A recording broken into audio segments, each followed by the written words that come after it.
The music world has lost a true icon and one of the greatest guitarists of all time, the late great Jeff Beck. In this video, we will remember his life and career and pay our respects to the man who's left an indelible mark on music history.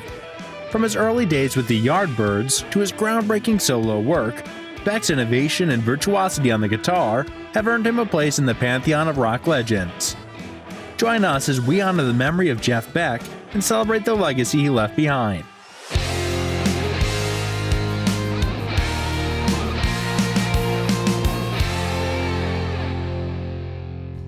Jeff Beck was born in Wallington, England in 1944.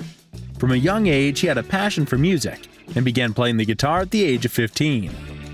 Beck has acknowledged that the first electric guitar player who left an impression on him was Les Paul. Beck mentioned that he first heard the sound of an electric guitar when he was 6 years old, and heard Paul playing How High the Moon on the radio. He immediately asked his mother what the sound was, and after being told it was an electric guitar and that it was all tricks, Beck exclaimed, "That's for me." During his teenage years, Beck acquired a guitar and taught himself how to play it. He also attempted to build his own instruments, starting by assembling cigar boxes for the body and an unsanded fence post for the neck. He used model aircraft control lines for the strings, and he painted on the frets. He quickly became proficient on the instrument and began playing with local bands in the Wallington area. He was heavily influenced by the blues and rock and roll of the time, and was particularly drawn to the playing of guitarists such as B.B.King, T-Bone Walker, and Les Paul. In the early 1960s, Beck joined the band The Rumbles, which performed regularly in London clubs. Through his performances with The Rumbles, Beck caught the attention of the Yardbirds, and in 1965, he joined the band as a replacement for Eric Clapton, who had recently left the band. With the Yardbirds, Beck quickly established himself as one of the most exciting and innovative guitarists of his time. He was known for his use of feedback and distortion, which was revolutionary for the time. He played on some of the band's most iconic songs, including For Your Love and Heart Full of Soul. After leaving the Yardbirds in 1965, Jeff Beck embarked on a solo career that would span several decades and see him experiment with a variety of musical styles. His debut solo album, Truth, was released in 1968 and featured some of the most talented musicians of the time, including Rod Stewart and Ron Wood. The album was a commercial success and helped establish Beck as a solo artist. Beck followed up Truth with the album Beck-Ola in 1969, which featured a more blues rock-oriented sound. He then collaborated with keyboardist and composer Jan Hammer for the album Rough and Ready in 1971. Which saw Beck exploring a more jazz-influenced sound. He released a series of highly acclaimed albums throughout the 1970s, including Blow by Blow and Wire, which showcased his virtuosity as a guitarist and his ability to seamlessly blend different musical styles.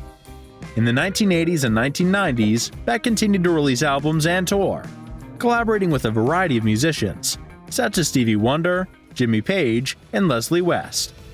He also began to experiment with more electronic music. In 1985, Jeff Beck released his album Flash. The album is considered a departure from Beck's previous work, as it features a more polished and commercial sound, with a heavy use of synthesizers and drum machines. The album also features several covers. The single People Get Ready, featuring Rod Stewart on vocals, was a rendition of the classic song recorded by Curtis Mayfield in 1965. It received heavy rotation on MTV and became an instant hit. The song helped to reintroduce Beck to a new generation of music fans and showcased his versatility as a musician. The album received mixed reviews upon its release, with some critics praising the album for its polished and commercial sound, while others criticized it for being too polished and lacking the raw energy of Beck's previous work. Despite the mixed reviews, the album was commercially successful, reaching number 39 on the Billboard 200 chart, and was certified gold by the Recording Industry Association of America. Throughout his career, Beck received numerous accolades and awards, including 8 Grammy Awards, and was inducted into the Rock and Roll Hall of Fame twice, once as a member of the Yardbirds and again with the Jeff Beck Group. Over the last few decades, he collaborated with a wide range of artists, including Seal and Roger Waters. His last studio album, titled 18, was released in July 2022. Which he recorded with his longtime close friend Johhny Depp. They also performed several shows together in support of the album. Jeff Beck passed away suddenly from a bacterial meningitis infection on January 11, 2023. leaving behind a legacy as one of the most innovative and influential guitarists in the history of rock music.